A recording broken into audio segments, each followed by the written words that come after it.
محبت؟ آئیے ایک اور واقعہ سن لیجیے. امیر معاویہ رضی اللہ عنہ اور علی بن ابی طالب رضی اللہ عنہ، ان کی کیا جنگیں ہوئی ہم سب جانتے ہیں، کیا اختلاف رہا ہم سب جانتے ہیں. امیر معاویہ رضی اللہ عنہ ایک مرتبہ جو ہے امام مالک نے اور امام بہقی نے اپنی کتابوں میں اس روایت کو نقل کیا ہے. امیر معاویہ رضی اللہ عنہ نے ایک بار علی بن ابی طالب رضی اللہ عنہ کے انتقال کے بعد ایک شخص جو حضرت علی رضی اللہ عنہ کے پاس سے آئے تھے، بلکہ اس سے پہلے میں آپ کو بیان کرتا ہوں کہ امیر معاویہ رضی اللہ عنہ جو حضرت علی سے مسائل پوچھا کرتے تھے، حالانکہ دونوں کی حکومت الگ تھی.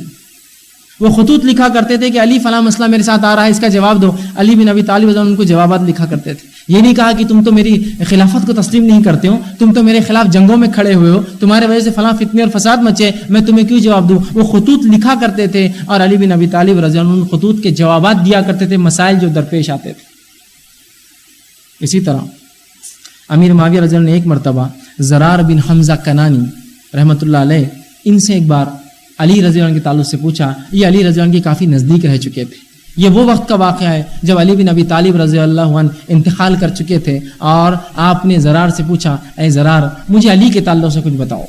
تو زرار نے کہا، اے امیر المومنین، امیر معاویہ جب خلیفہ تھے، مجھ سے یہ نہ پوچھے آپ، ورنہ ہو سکتا ہے آپ کو برا لگے گا جب میں منہ کھولوں گا اپنا. تو کہا نہیں، تم بتاؤ، میں تمہیں معاف نہیں کروں گا لیکن تم بتاؤ مجھے. اگر تم نہ بتاؤ گے تو میں معاف نہیں کروں گا تمہیں بتانا ہوگا علی کے تعلق سے مجھے، ان کے تعلق سے تم کیا سوچتے ہو، وہ کیسے تھے. تو زرار بن حمزہ کنانی یہ کہتے ہیں، اور دیکھیے کیسا کس طرح سے بتاتے ہیں اور فرماتے ہیں، اور کہتے ہیں کہ علی بن ابی طالب کی کچھ اوصاف بتاتے ہیں اور فرماتے ہیں کہ تمہیں معاف نہیں کروں گا. پھر فرماتے بخدا، کہتے بخدا وہ ہمت اور بڑے طاقتور انسان تھے. آگے کہتے ہیں ان کی بات فیصلہ کن اور حکم عادلانہ ہوتا تھا.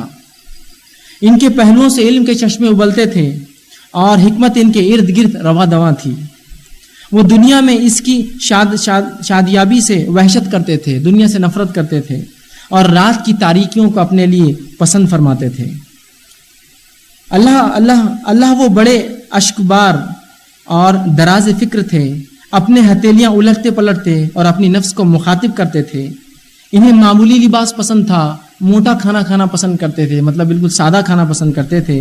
واللہ وہ ہمارے جیسے ہی ایک انسان تھے، خلیفہ تھے لیکن کبھی فرق محسوس نہیں ہوا تھے. جب ہم آتے تو ہمیں قریب کر لیتے تھے اور جب ہم کچھ سوال کرتے تو جواب دیتے تھے. ہماری ان کی قربت کے باوجود ان کی ہیبت کے سبب ہم ان کے سامنے بات نہیں کر پاتے تھے. اگر مسکراتے تو جب مسکراتے تو پورا ہی موتیوں کے جیسے دانت جو ہے چمکتے تھے مسکرانے سے.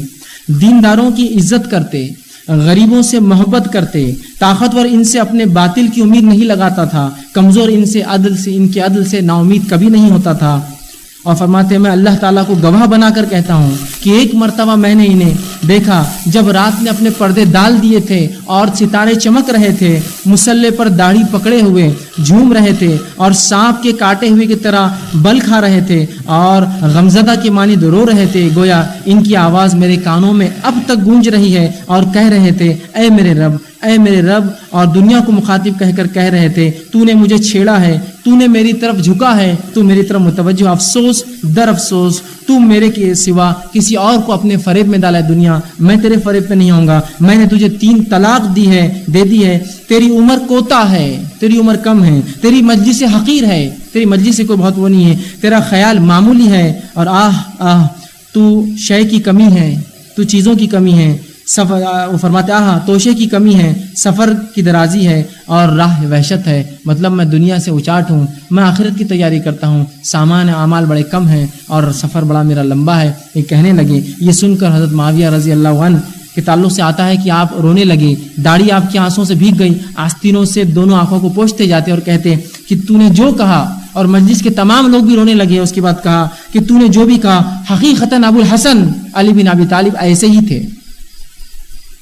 یہ نہیں کہا کہ علی میرا دشمن تھا، اس نے تو میرے خلاف کیا، میں تو اس کے خلاف تھا. اللہ کی قسم ابو الحسن ایسے ہی تھے جیسا تو نے بتایا. تو دیکھیے ان کی جنگوں نے ان کے اندر اختلاف نہیں ڈالا. کیا سلیقہ اور کیا ادب تھا اس کے باوجود بھی. ایک مرتبہ جب بزنطینی حکومت کو پتا چلا کہ مسلمانوں میں 2 حکمراں ہو چکے ہیں، علی بن ابی طالب ایک طرف ہے اور معاویہ ایک طرف ہے رضی اللہ عنہ، تو اس نے خط لکھ بھیجا اور کہا معاویہ رضی اللہ عنہ سے کہ اگر تم چاہو تو ہم اپنی فوجیں تم کو دیتے ہیں مدد کے طور پر، علی کی حکومت کو ختم کر دو. تو امیر معاویہ رضی اللہ عنہ اس کو جواب لکھا اور بھیجا، اے رومی کتے، جواب بھیجتے اس بادشاہ کو، اے رومی کتے یہ بات سن لے کہ اگر تو نے علی پر حملہ کیا تو معاویہ کو اس فوج کا ادنا سپاہی پائیں گا۔ تو یہ اختلاف نے ان کو اس حد تک نہیں کیا کہ جا کر میں لڑوں گا، دشمن کو ساتھ دوں گا، دشمن کو بلاؤں گا۔ کہا اے رومی کتے، اگر تو نے علی کے خلاف جنگ کی تو مجھے معاویہ کو اس کی فوج میں ادنا سپاہی پائیں گا، میں اپنے اختلاف ختم کر دوں گا، یہ ہمارا آپس کا معاملہ جو ہو رہا ہے۔ لیکن اگر کوئی تیسرا اس میں آئے گا